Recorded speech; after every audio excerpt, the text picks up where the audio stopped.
Good morning and welcome. Thank you all for coming. My name is Heather Scott. I'm the MNI Bureau Chief here in Washington.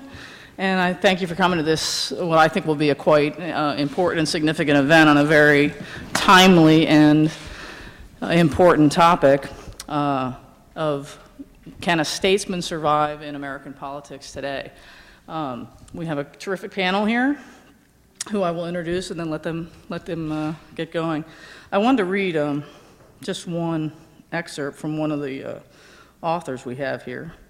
I actually have Ira's book on my iPad. It doesn't look as good as in print, but I wanted to read a quote that just sort of, I think, summarizes the topic here today.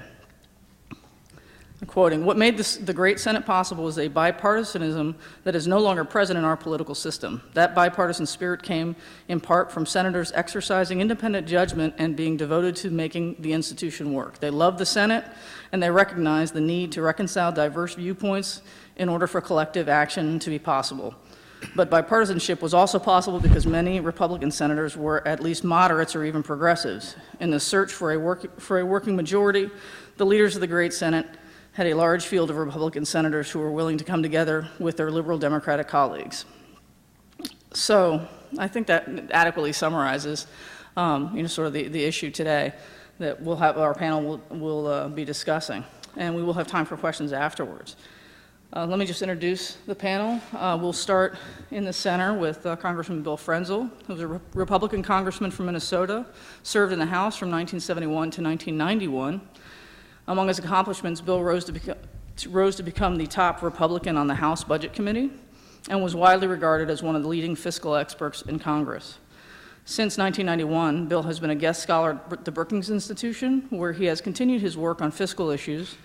One of Washington's resident wise men, Bill has advised President Clinton on NAFTA and President George W. Bush on Social Security and tax reform. He is currently the chair of the Committee for a Responsible Federal Budget.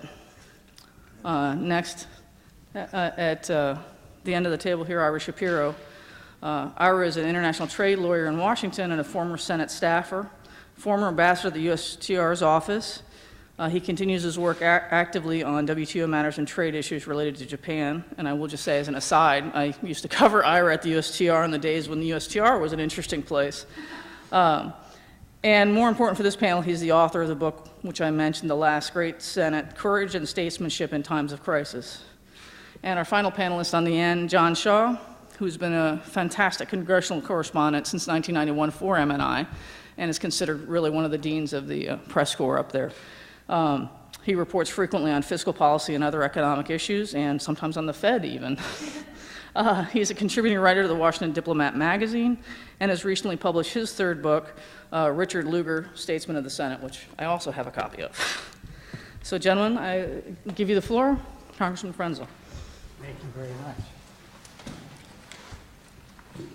It's a great pleasure to be here with John Shaw, one of the few reporters who know very much about the budget.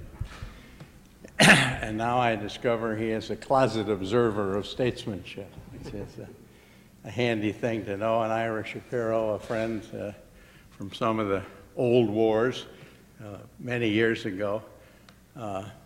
Other than myself, a pretty classy panel. It was announced that I'm Congressman Bill Frenzel. It is fair to state, however, that I have gone straight and for 21 years have not been associated with the U.S. House of Representatives.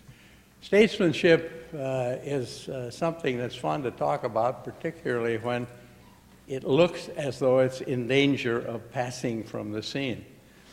My beat-up old Webster's 7th Collegiate Dictionary says, "A statesman is one who exercises political leadership without narrow partisanship in the general interest." It's a straightforward enough definition until you get to general interest, and then it gets a little fuzzy and hard to define, and statesmanship winds up like smut, something that you can identify but have a little trouble pinning down directly.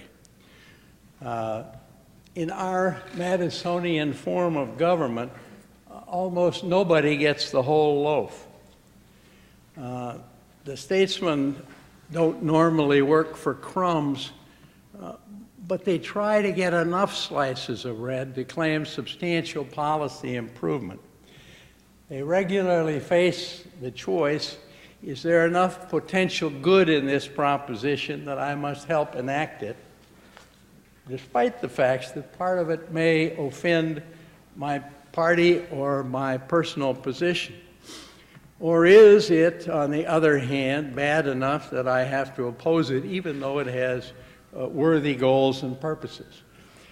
That's sort of the choice that faces the statesman. If he's a minority statesman, he faces it on almost every issue. If he's a majority statesman, he faces it on the issues that he himself puts on the schedule.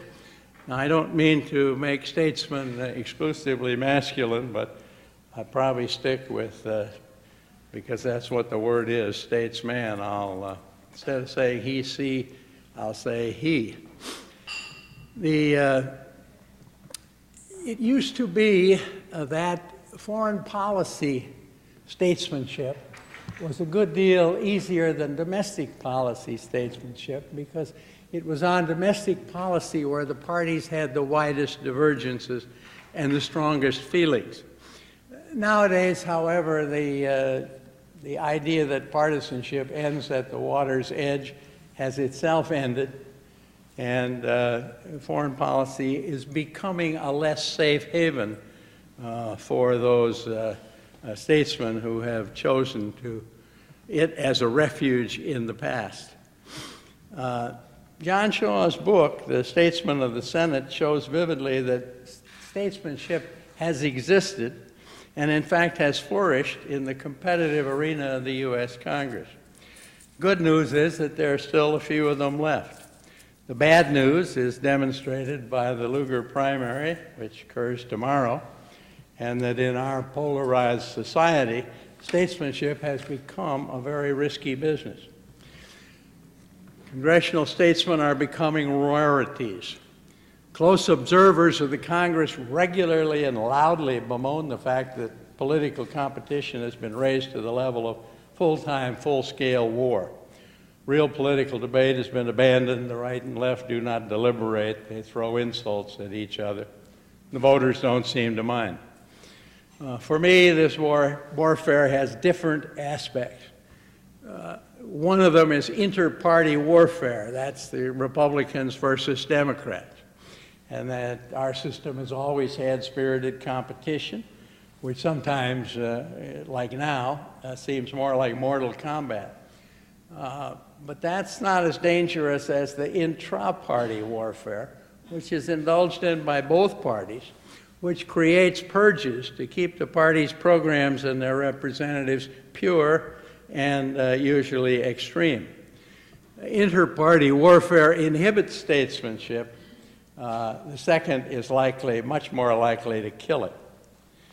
Now, we've said that statesmanship, as John has showed, can flower and has flowered. But the current inter-party polarity makes the practice very difficult. Members of Congress don't dare be nice to each other even.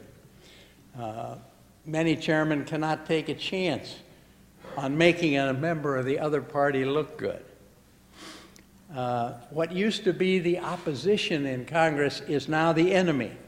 The opposition used to be wrong, but the enemy is permanently and terminally evil.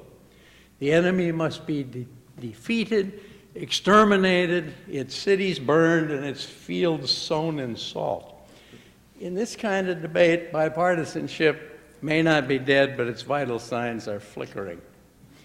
And I didn't mean to make this too pessimistic, but I'm certainly going to start out that way. Gets better, though. Campaigns are mean-spirited and nasty. When you're done with one, you don't feel very friendly toward the other party, and you start with that kind of a beginning in Congress. The inter-party problem, however, is worse than the competition between the two. Cannibalism has become the norm. Almost no one is right enough or left enough for party activists, Electronic extremists are quick to broadcast the sins of party backsliders, who are then denounced as traitors. Once the left or the right wings detect any deviation from the extreme or a spirit of compromise, or worse, see signs of statesmanship, they devour the suspects as soon as possible. This type of environment has pretty well cleaned out the center of the political spectrum, leaving activists to the right and left in charge of the parties and the government. An incipient statesman need only raise his head out of the trenches to have it blown away. And anybody who appears to find a scintilla of good in the other party's programs is promptly attacked by colleagues, constituents, talking heads, bloggers, and tweeters. That's the situation today. Small wonder it's hard to find agreement on Capitol Hill or at either end of Pennsylvania Avenue. And small surprise that we have very few identifiable statesmen left on the campus. John Shaw's hero, Senator Lugar, is a throwback to the days when members of Congress looked above and beyond the party line for policies that might serve America best. He was one who never let the perfect be the enemy of the good, and one who understood compromise was not a weakness if it improved current policies. Here I do want to get into bipartisanship, because while bipartisanship is necessary for statesmanship, it does not always mean statesmanship. Sometimes, in fact, too often, it means old-fashioned log rolling or back scratching. Crony bipartisanship has built a lot of bridges to nowhere. So I don't want to be whole scale in favor of bipartisanship, but it is a necessary aspect of statesmanship. And now we get, I hope, into a little more optimistic outlook. I don't think the system is totally broken, but it's very badly bent. I have hope that the current environment is a cyclical phenomenon, but one can never be sure. There are a few hopeful signs among senior members, but unless junior members take up the cause, the cycle is not likely to turn. Some of the hopeful examples of statesmanship have been the Senate's Gang of Six, where widely divergent philosophers of the right and left teamed up to support the Bowles-Simpson formula for stabilizing the debt and reducing the deficit. There are also glimmers of statesmanship in the House's Intelligence Committee and in tiny places in the Senate Finance Committee. There are other rare coalitions together of Republicans and Democrats who believe that they are acting in the best interests of their country. Finally, we must guess at the answer as to whether there will be a reflowering of statesmanship and how much in our political future. Animosities, radical ideologies will dominate and are dominating, but they have failed conspicuously to improve policies. I believe ultimately neither the politicians nor the public are likely going to be satisfied with what has become an unproductive system. My own guess is that the desire to do one's best for one's country will not be overwhelmed for long by the powerful counter-urges that rule our political system today. In the long run, I think our country will continue to be blessed by more of those political profiles and courage that we call statesmanship. Thank you.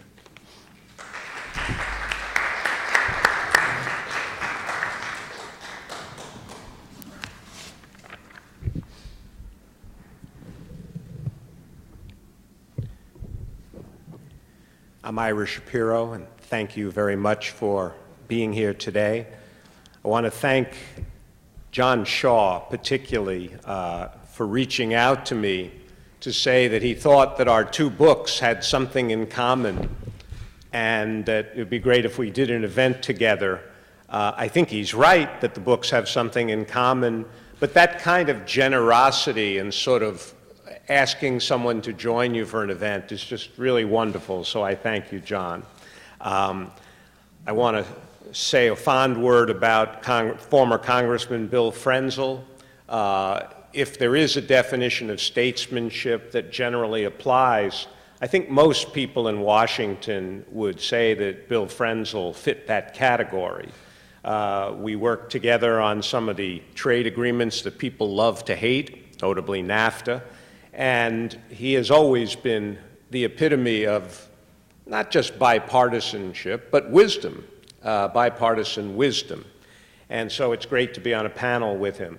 To the extent that I focus any of my comments on the Senate, I don't mean to neglect the House, but my book is about the Senate. And the fact is, I wrote the book not only because I cared about the Senate, but I thought the Senate was a unique institution and one that had failed us for the longest time. I think the Senate has been in at least a 20-year downward spiral. It failed us in times of prosperity in the 90s. It failed us after 9/11 and when the country should have come together. It failed us again when Barack Obama was elected, clearly elected, at a time of national economic crisis. And our national narrative suggests we always come together in crisis. But we didn't. And the Senate was completely and implacably opposed to what Obama was doing. So the Senate has failed us for a long period of time. And at the risk of crossing over Capitol Hill, I would say that the Senate has, in many respects, become more like the House. And I don't mean that in a good sense. And where you combine the partisanship of the House, which is a different institution, with the paralyzing rules of the Senate, you've got a pretty lethal combination. So let me just say a few words about my book, because the book is entitled Courage and Statesmanship in Times of Crisis. And the thesis of the book is that at one time, in the 1960s and the 1970s, we had a great Senate. We had a Senate that was at the forefront of everything that was going on in the country during turbulent times for the country, at a time when 5 consecutive presidents did not finish 2 terms. We had a Senate that stepped up to everything from civil rights to the Vietnam War, to Watergate, and to all the other problems in the country. And they weren't perfect by any means, but you could see the Senate at the forefront of change in the country, addressing the necessary problems. And one reason I say that the great Senate lasted from the early 60s until 1980. And one reason I focus on the last years of that Senate, the late 70s, was because they're not usually regarded as great years for the country, Jimmy Carter's presidency. But you can still see the Senate working with Carter when necessary, approving his work where possible, opposing him where needed, rising above partisanship constantly. And so I want to just distill, can't do justice to the book in 10 minutes, but I want to distill some of the lessons of the book. And what made the Senate, if it was great, what made the Senate great? The first thing is that they were an unusual group of people. Tom Brokaw's Greatest Generation don't need any footnotes from me, but the people who came out of World War II and then confronted the Cold War, they believed in government, they believed in America, they had a sense of shared purpose, they had a faith in politics, and they had the financial resources to do certain things for the country. So it was definitely a different group of people at a different time. But the other thing that's important is they had a concept of what it was to be senators, and they had a concept of what the Senate was. And what it was to be senators was that you belonged to a party and you were from a state, and you didn't forget that.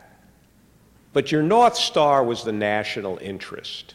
You were there to focus on the national interest. And it's the only way to explain a lot of the things they got done. They were focused on the national interest and allowed them to rise above partisanship and to come together. And the other thing that was significant is their concept of the Senate.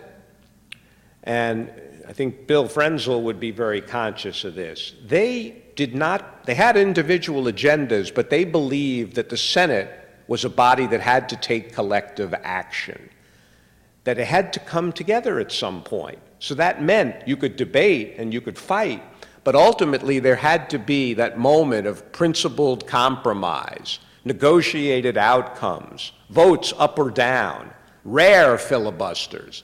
And that's the way the thing worked. And it worked it didn't produce perfect results, but that's how it worked. And that's what the book indicates. And the other thing, and I said this to a friend of mine, young friend of mine, who's working in the Senate now and working very hard, we who were blessed to work in the Senate at the staff level and the senators, it was essentially a healthy ecosystem. It was based on mutual respect and trust. Bipartisanship radiated through the place, starting mostly from Mike Mansfield of Montana, who every morning, the majority leader, every morning ate breakfast with his best friend, George Aiken, the Republican from Vermont. We were bipartisan, actually, to the core. Basically, it was a demilitarized zone where partisanship was concerned. They fought about all kinds of other things. And so the results you see at one 6-month period of my book, 1978, not a particularly good year, you see Howard Baker and Frank Church coming forward to take the lead on the Panama Canal treaties, even though it's puts them in grave jeopardy for Baker's presidential hopes, for Church's re-election. They did it because of the national interest. You see the senators come together on a bipartisan basis to support selling F-15s to Saudi Arabia, even though AIPAC is against it, and Jacob Javits and Henry Jackson are against it, and they don't really respect Carter, but they're persuaded by his arguments, and they vote on a bipartisan basis. They come forward to save New York City at a time of the tax revolt, even though at the beginning they say, well, we're not doing anything more for New York. And then they're persuaded that it needs to be done. They change their minds. They listen to arguments. And by the way, Richard Lugar, who was in my book because he's starting out then, who has epitomized statesmanship for many, many years, he turns out to have been a great senator even from the beginning, because he's the person that 1 year after coming to the Senate, they turn to for the deal that allows New York to be given financial relief because it's tough enough. It puts such conditions on them. He comes up with the formula. We'll help New York, but we'll put tough conditions on them. And so you see this happening again and again. So basically, two things. One, what happened?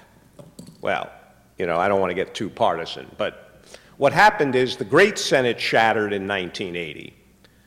There was an exodus of these experienced, accomplished legislators, mostly Democrats, not all, but mostly, replaced by some new neophyte Republicans, many of whom arrived with no accomplishments on their record and left 6 years later with the record still intact.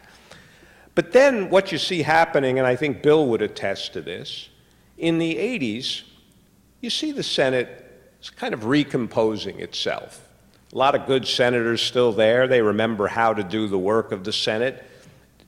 Particularly the second Reagan term, it comes together in sort of a bipartisan way. It looks like the Senate. And then in the 90s, it starts down. And my book names names. By the way, only in the epilogue. The book is not basically about that period, but it tries to connect what happened. And a lot of that has to do, I believe, with the Republican lurch to the right in 1994. And we seem to have a series of Republican lurches to the right. So I don't think the blame falls evenly. Put that aside for a moment. What would it take to restore the Senate, if not to greatness, then to respectability? Because I think the one thing, in a divided country, the one thing that unites everyone is a view that the Senate does not work. that it's polarized and paralyzed and virtually dysfunctional. And so what would it take to change that? It's interesting, I have spoken recently to some of the Democrats and Republican senators. And what you find is they have the same degree of frustration and anger about the Senate that the public does. And that's sort of interesting. Now, they'll never defend it to you, basically. They might say we've done a couple of things despite the way the Senate works, but they won't defend it. They have that frustration and anger. They feel trapped in the hyper-partisan model that has evolved over the last 20 years. And my sympathy for them only extends so far. They're not helpless victims. They have it in their power to change things. They have it in their power to change the Senate rules, to change their leaders, and to change their attitudes. And this is a longer conversation than we have time for today. But I will say that I'm something of a radical on the Senate rules. I believe the Senate rules don't work. I believe it's been proven time after time.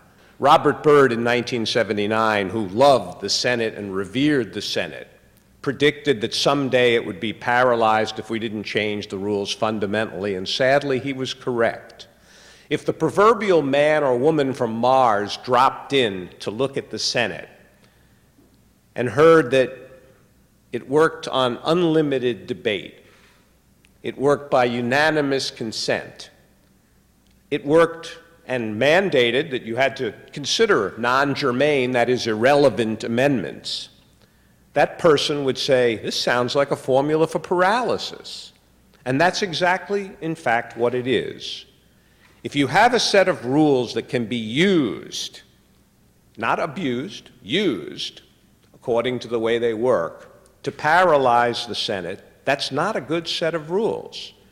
So my argument, and I would say today, is I believe in this, and everyone will say this won't solve the whole problem. Let's start with part of the problem. I would appoint a special committee of the Senate right now to consider and recommend new rules for the Senate. And I don't mean tinkering at the margin. I mean substantial changes. And I mean reconceiving the Senate so that you can have substantial debate on relevant issues, but you don't give anyone or any few people the ability to paralyze the place. And I want to emphasize that the moment for doing this is right now. And the reason is that right now, nobody knows who will be in the majority after the election and who will be in the minority. And we don't know who will be the next president. That's the time to frame rules that are fair to the majority, to the minority, to the individual senators, and to the next president. I would appoint this committee, and I would take a couple of the outgoing, retiring members who are respected, perhaps Jeff Bingaman and Kay Bailey Hutchinson, and I would say, you've got 4 months to report back rules changes that we can consider. And we may not vote on them this year, we may hold them for the new Congress, but at least we would have the rules changes that you think are fair for the majority, the minority, et cetera. So I would do that, and I would do that now. The other thing I would do, if I had my way, is since leaders set the tone of the Senate, I would get new leaders. The two leaders we have today have demonstrably failed to make the Senate work. I'm a Democrat. I don't allocate the blame equally, and I don't think the facts support allocating the blame equally. But the truth is, they haven't made it work. The Senate would be a far different institution if it was led by Dick Durbin and Lamar Alexander, or Ben Cardin and Rob Portman, or Mark Warner and Susan Collins. The current leaders have been in the partisan knife fight too long. The last thing I would say is, I will be accused of being naive or unrealistic in suggesting these kind of changes. Somebody said to me the other day, "You seem to think the Senate should rise above the vitriolic political culture in which it exists." And my answer is yes, that's exactly what I think. Because I got to tell you, if we wait for the vitriolic political culture to heal itself, we're going to be waiting a long time. Yes, I would like a different system of campaign financing. And I wish that we had a different 24-hour media than we do. But we have the conditions that we have. The Senate is a good place to start changing. It's the right place for the change to start, and it's the place where the change is most needed. So thank you very much.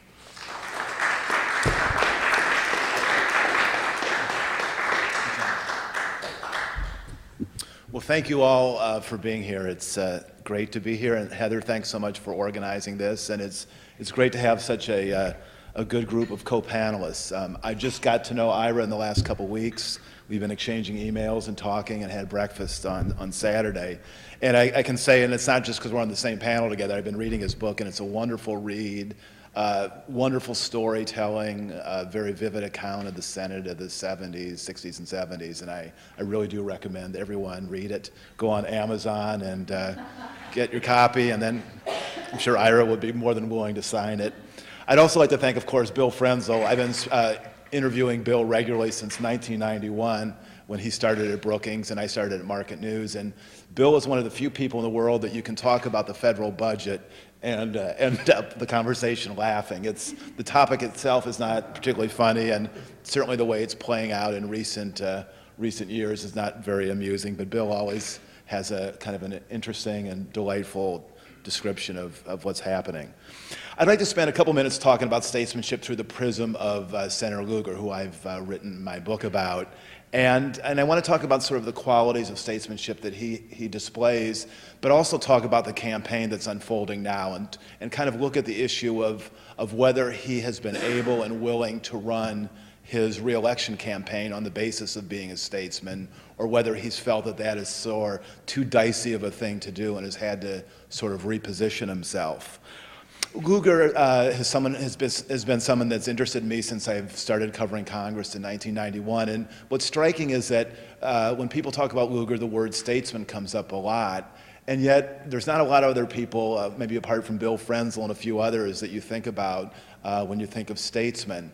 And as I was going forward with my book, I was interviewing people, and I had some really wonderful interviews with Joe Biden and Mitch McConnell and Chuck Hagel and Evan Bayh and Chris Dodd and many others. And they always use the word statesman to describe Lugar.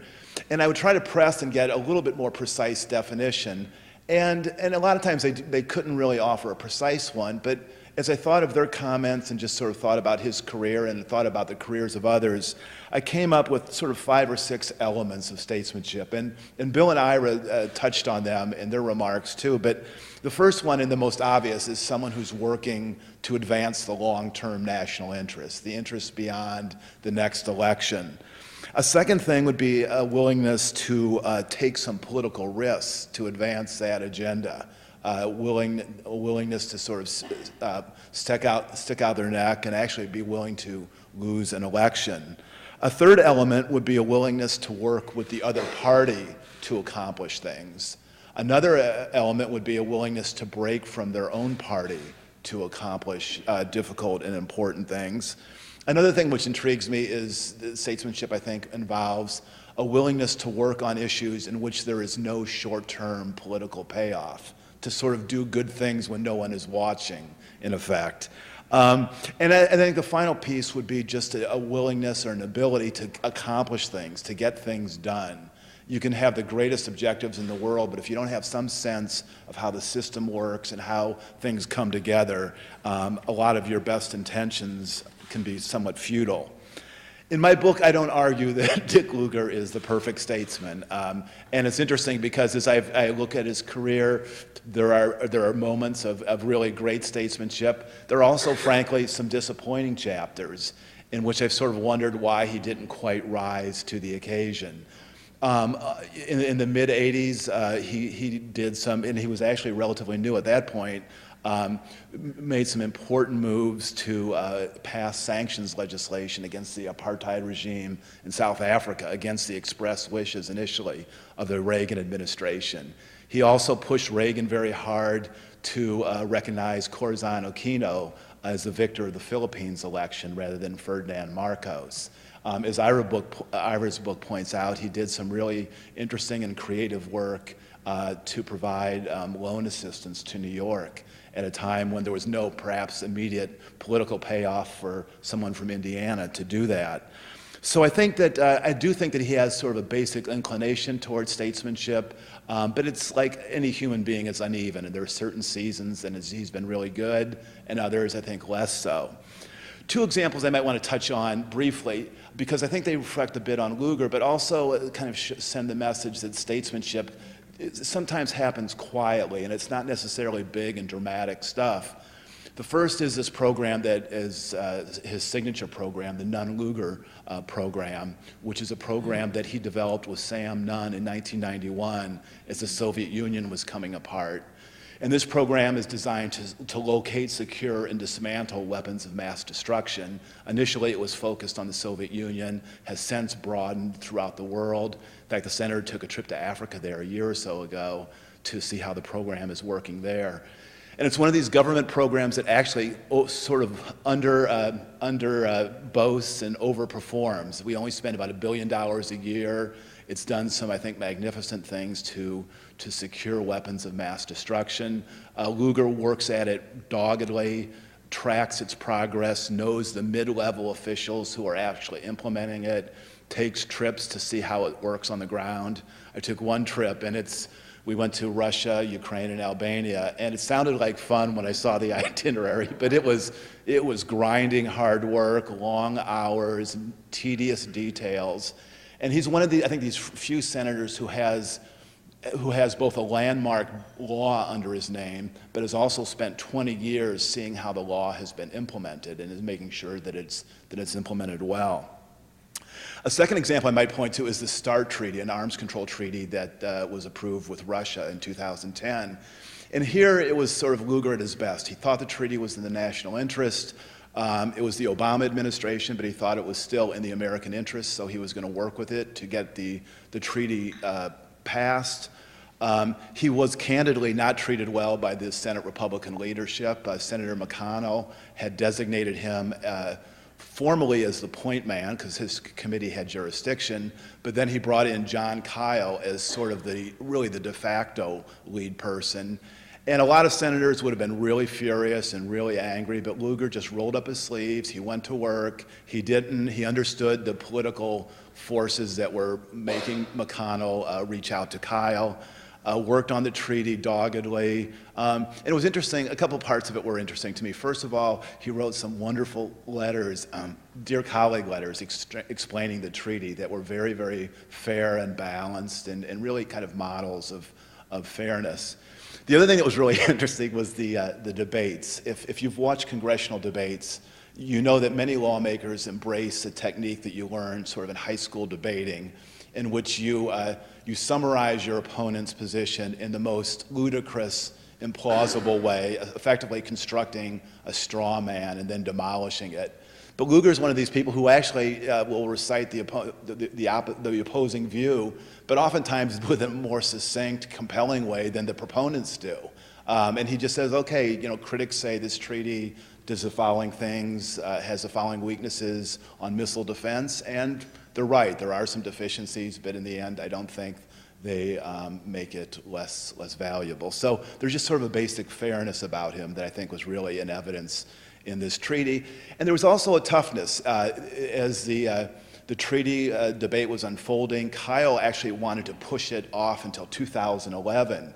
And I think Lugar saw that was a device to kill the treaty, and he said, nope, it's time to vote, and pushed hard and helped bring about 13 Republican senators to support the treaty. So that was, I think, really impressive work.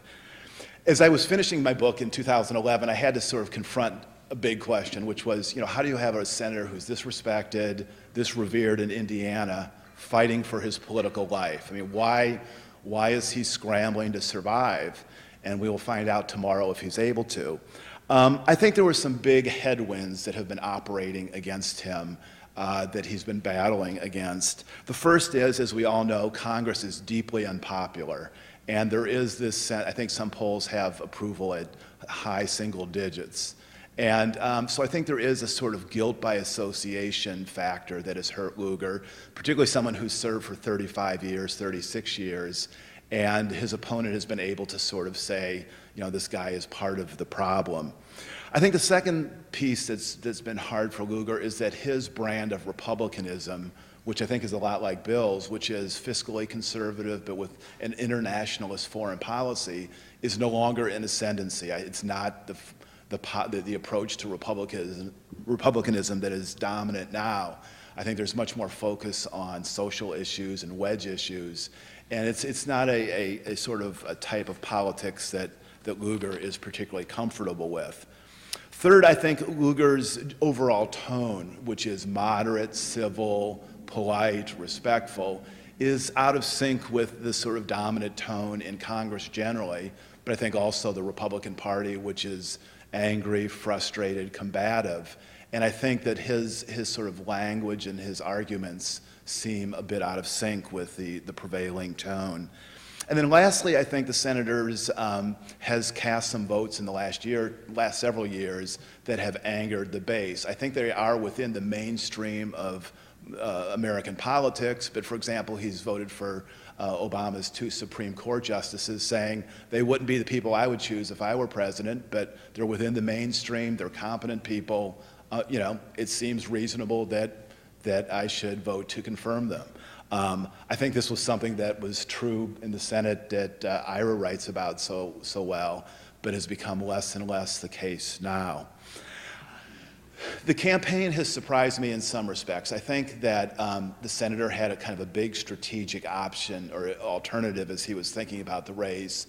And it was, should he try to reposition himself, move to the right, try to appropriate some of the language and arguments of the Tea Party faction, or should he just continue to run fully and unabashedly as statesman of the Senate? And my own view is that he never quite resolved that dilemma. I think his instinct was to run as a statesman. That's who he is. That's what his career has been about. But I think his political team has said, you got to move to the right. You got to be the angriest critic of Barack Obama. You got to be attacking. And I don't know, part of the time he is run as statesman of the Senate, but part of the time he's running as this partisan figure that is not really who he is, I don't think.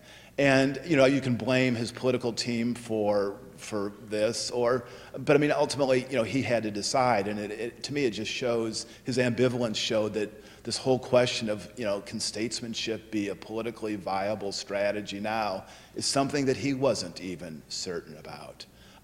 The final point I want to make is, you know, the polls show that he's behind, and it's unclear what's going to happen. But I think a Lugar loss would be harmful in the sense that his opponent's main critique has been that he's been too bipartisan, too willing to work with the other side.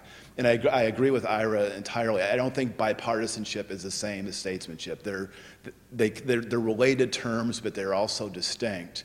And I think his opponent has been able to kind of successfully conflate them and redefine them, and has basically argued that by Lugar being willing to work with Democrats, has in some sense made him complicit for all the problems that are affecting the country now. So I think that, you know, if Lugar were to lose, it would send a warning shot to a lot of lawmakers that you work with members from the other party at your own peril, and you have to be very careful and very, very aggressive in explaining what you're doing, because the presumption is by working with the other party, you're doing something wrong and you'll become very vulnerable in a primary.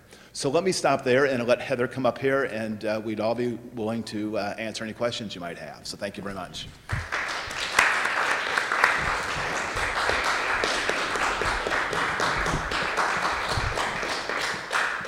Thank you, gentlemen. I thought that was a great discussion and thanks for your views. You know, something we didn't touch on here, of course, is how how this all started and why we are where we are. I mean, there's, personally, I think it's a debate for another panel discussion because it would be lengthy, but I, personally think certainly the media has a lot of blame to share. I think it's compelling, the argument that the Panama Canal debate may have started this whole downward spiral. And for me personally, as a third-generation Zonian, I know the Panama Canal debate divided my family, and some people are still bitter about it, but fortunately they're not in Congress.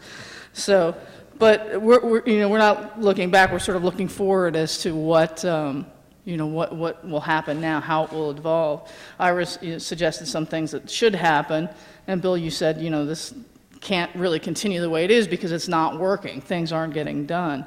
But I'm curious, I'll take the first question, but while other people are thinking of theirs, is what do you think it's likely, or how likely, and how would that proceed, that they might actually adopt some of the measures you suggest, or that voters actually might be angry enough to to throw the bums out, so to speak, or do something to make it clear that they're not happy with the lack of progress. So I don't know who'd like to go first. You want to start? Well, let me say, first, I think it would be, Bill set his comments up by being pessimistic and then closing a little more optimistic. I think it's easier to be pessimistic than optimistic. I mean, we can all extrapolate some of the things that are going on and look at the money-soaked politics we have, and look at the shrill and intense media which drives people to basically raise their voices. And we all know some of the factors, and I think Ornstein and Mann's new book, which I haven't read, but I've read the articles about, I think that it's easier to be, Norman Tom's book is entitled, "It's Worse Than You Think." I think a couple of things that cut against that and make change possible. Number one, I think the members of Congress and particularly the members of the Senate, are acutely aware of how the public feels about them. And so, A, they don't feel safe necessarily. All the bums could be thrown out. And B, the senators didn't, for the most part, come to Washington to be part of a degraded and diminished institution. There's a lot of people there that actually came to try to work on the nation's problems. And if for some reason they're working very hard and getting nowhere, to me that creates an incentive to change the framework in which they're working. Congressman? Well, as I told you, first thing I told John when he asked me to do this was, we're going to smother them with pessimism, and they're all going to go home and rub ashes on their heads and shoot themselves. But we've had a lot of cycles in our government, and the people can make their choice. For me, the big question is not whether the cycle will turn. The question is, when is it going to turn, and what are the events or the factors that are going to make it turn? And I can't predict them. I just hope I hope it comes sooner than it looks like now. It seems to me that the reign of terror is still in its ascendancy, and I don't know how long that will persist. I hope it is not a very long time. I'll just say very briefly, I mean, the one moment of encouragement is the Simpson-Bowles Commission, both the fact that Democrats and a senior Democrat and Republican came up with a package which I think is ultimately the sort of package that is going to have to be passed, but there were a number of lawmakers who voted for it in a way that was not in their political interest. Dick Durbin, the liberal Senate majority whip, voted for it. It was certainly not his political interest to do it, short-term political interest. You also had Tom Coburn and Mike Crapo, Republicans, who voted for it. Kent Conrad, a Democrat, voted for it. So there are some flickerings of hope, and it may be that there's going to have to be, particularly on the economic front, some sort of crisis. They're going to have to force people to rise to a higher level. A bigger crisis than we already have. Yeah. Okay. Well, Let me just say that one reason for slight optimism is that it hasn't been that long since we've seen that something actually could change and work. If you go back to the lame duck session of 2010, and John referred to this with the START Treaty, on the START Treaty and on the Don't Ask, Don't Tell legislation, 8 Republican senators told McConnell that they didn't agree with him on Don't Ask, Don't Tell. 13 said, we don't agree with you on START. They exercised independent judgment. They weren't partisan operatives, and both those things got done. And I think most people would regard those as meaningful accomplishments. You see Barbara Boxer and Jim Imhoff occasionally working together on legislation. It can be done. It actually can be done. But you can't have a situation where committee people work very hard together, trying on a bipartisan basis, only to have one of the leaders say to them, that's not going to happen. Our position is total opposition, so stop wasting your time. So I'd like to open the floor to questions. Denny? Is there any chance for an external fix to Congress? Is there any way to re-energize the middle? Is there a possibility that the media could make a tiny course correction and start to showcase people who actually work in the public interest and against the grain of impeachment? What does it take to, from the outside in, fix Congress? All three of them. I think the voters in the end are the people who drive the environment. If they demand a different kind of Congress, it'll change. For the moment, to my despair, I believe that the public is quite happy with the battle mode, the warfare. I can recall in my youth that negative advertising usually worked to the disadvantage of the advertiser. And nowadays it seems to be the standard, and it is the standard because it works. People like it. People are happy not to like, well, nobody has ever liked Congress much. Congress is like your kid's football coach or your daughter's piano teacher. They don't know anything. But now it's much worse, and people seem to enjoy being in that hate mode. And so that's why I think it's hard to think that the public is going to turn around, but it can change fairly quickly. With respect to the press, as an old non-pressy and sort of worrier about the press, I'd rather have it just reporting the news than trying to push the system. I like it better when it's just telling the story, and I think it would be suspect if it tried to move the Congress in any particular direction, even if it's the right direction. Did you want to add anything, Ira? Well, I think elections, do matter in the sense that I can remember two years ago when Lisa Murkowski decided to run against the person who had won the Republican primary in Alaska. That was important. When Christine O'Donnell got nominated in Delaware and was perceived as being far out of the mainstream, so the seat went to the Democrat, Chris Coons. That sort of tells a lesson to somebody that, if we want to win these seats, maybe we have to nominate somebody who's palatable to the general electorate. But there's no question, the primary dynamic is always a different one than the general election dynamic. But elections can have an effect. Go ahead. You asked, excuse me, you asked about the center coming alive again and moderates. there is a problem with moderates, and that is that they are moderate. And, you know, you don't raise money by talking about moderation. You tell people that only Jesse Helms can save the world, or only Teddy Kennedy can ruin it, and that's how you run campaigns and raise money, unfortunately.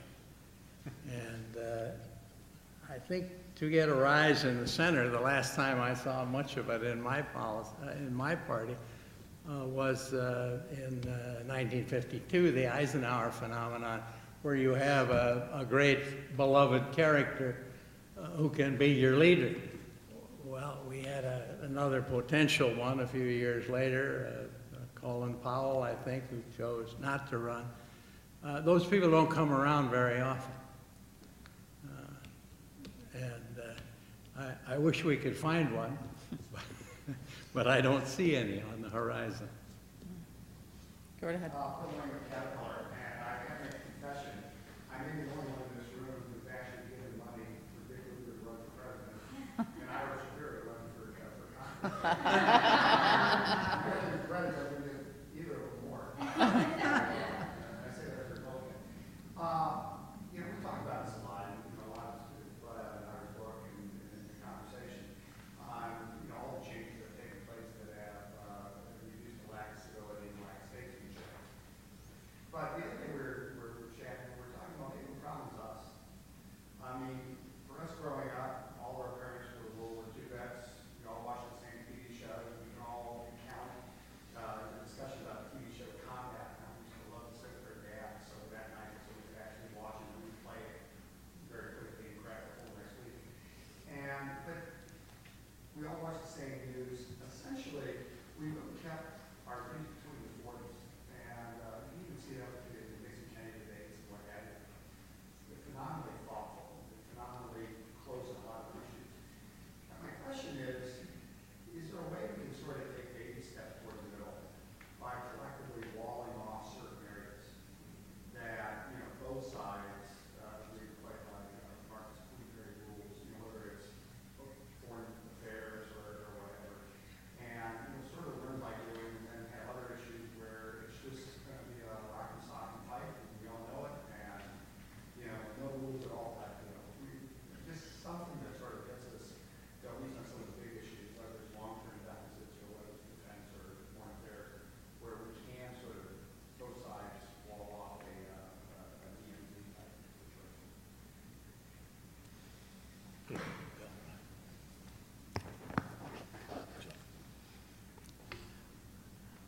Well, because you contributed to my campaign, and you've read my book, or at least gotten my book. No, I think it's an interesting idea. I don't know, Bill. I mean, look, I think individual conduct and behavior really matters, and even in it, when you describe the way we grew up, I would stipulate, and Bill Frenzel would stipulate, and you would stipulate, everything's changed. It's all changed. We all know that. Even then, you can still act a certain way and approach problems in a certain way.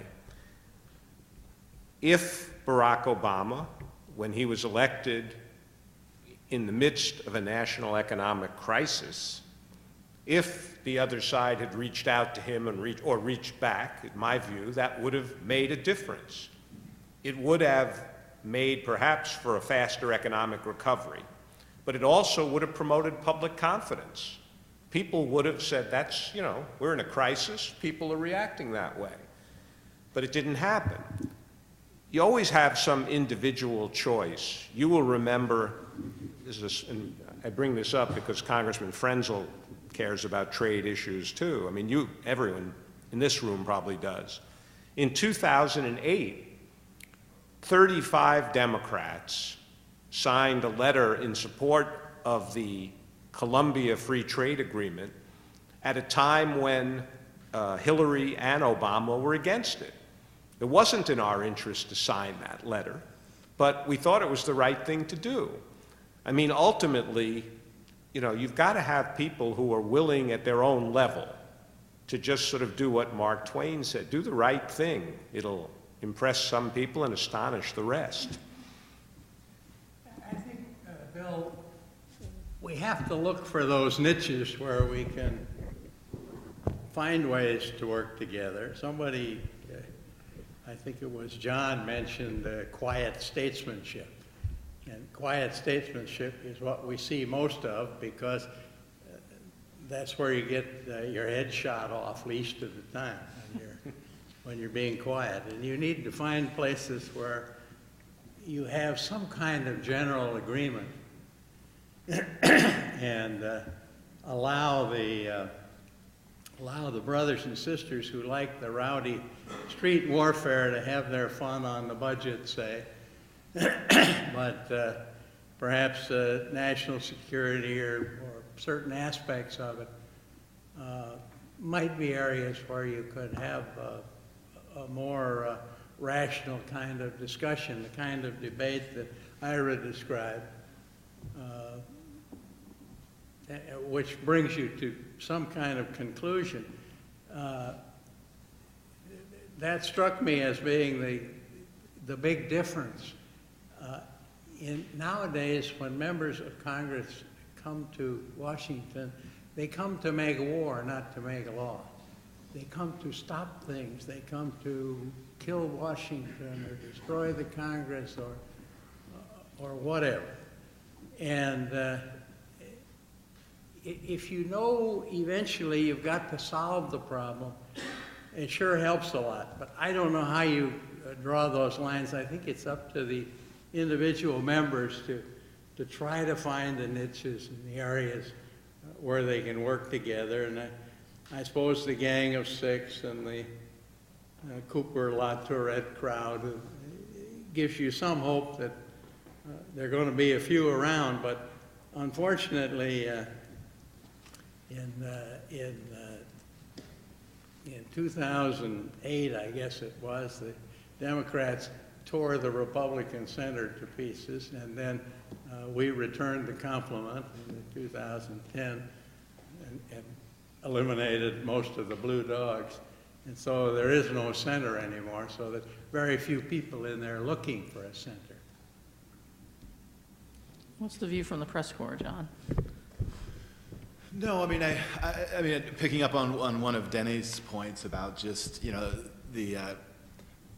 I mean, as we all know, as the reporters here, that there is a focus on covering the confrontation and the battle, and that is sort of drives the news. But I guess my own effort in writing about Lugar was sort of driven by that. I cover the budget for 20 years, and I've seen all those battles, and I was sort of looking for someone who I thought was trying to do something positive and affirmative, and not in a way that I was writing a Valentine. I mean, my book is very critical of Lugar in the debate on the Iraq War, and I argue that he had some very intelligent things to say, but he opted not to challenge the Bush administration when he really should have.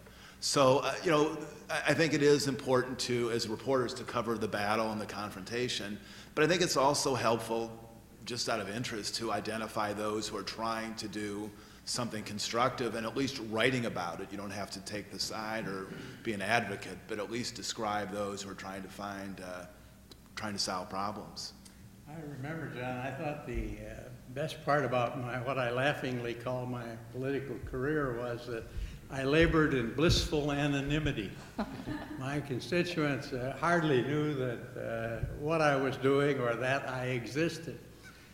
Nowadays, the lowest ranking member of the minority of either house will find that he is, if he steps beyond the party line, will find that he's being hammered by bloggers and talking heads, and he's on Ed Schultz's list or Rush Limbaugh's list, and he'll get 10,000 emails the next day.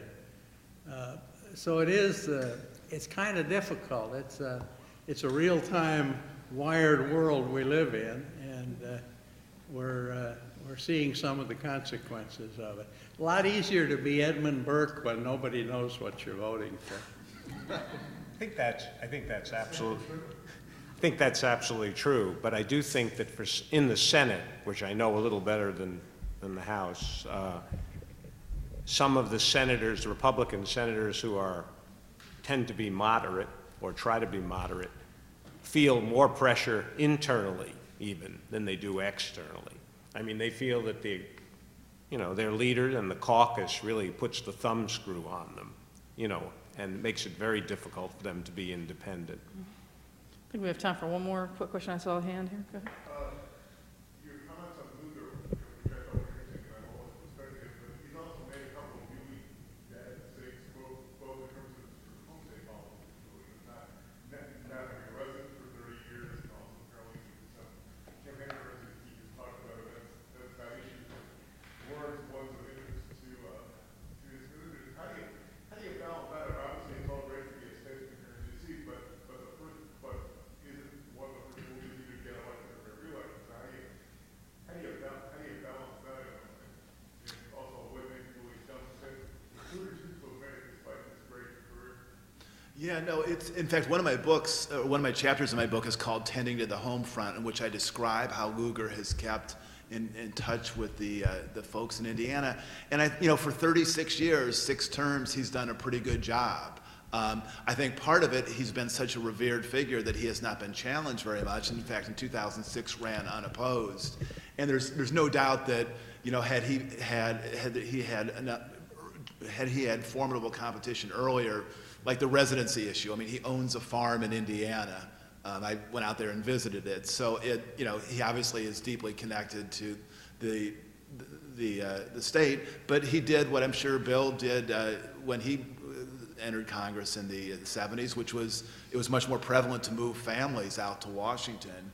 And part of that was just a practical thing of being connected to the city, knowing families, and I think that actually contributed to some of the bipartisanship that sometimes develops. So in terms of Lugar, it seems like, I was talking to one expert from the University of Indiana. This was a couple years ago, and I said, well, how is the senator politically? And she says, I think he's pretty good. She says, but you're always pretty good until you're not. And she said, states shift on you, and it's very, very hard to keep in touch. And she said, you always have a mental picture of your state that is rooted in your first several elections. So it's hard to stay current despite all of your efforts to do so. We're going to have to wrap this up. I'd like to just close. I want to quote a paragraph from John's book quoting Senator Lugar, which might prove prophetic tomorrow for the primary. It's Senator Lugar, describing statesmanship. And he said, it requires that you study an issue in depth with an open mind and avoid an over-reliance on your party's orthodox position and arguments. In other words, you should allow your thinking to evolve as circumstances and evidence evolve. It requires that while recognizing the essential imperative to represent your constituents and listen to their ideas, you should be willing on occasion to disagree with them and explain your reasoning. So I think that actually sums up sort of an individual point of view on the issue we've been describing, which is the statesmanship in Congress in general and in the Senate in particular. Thank you all very much again for coming. I really appreciate our panelists, Ira, Bill, and John.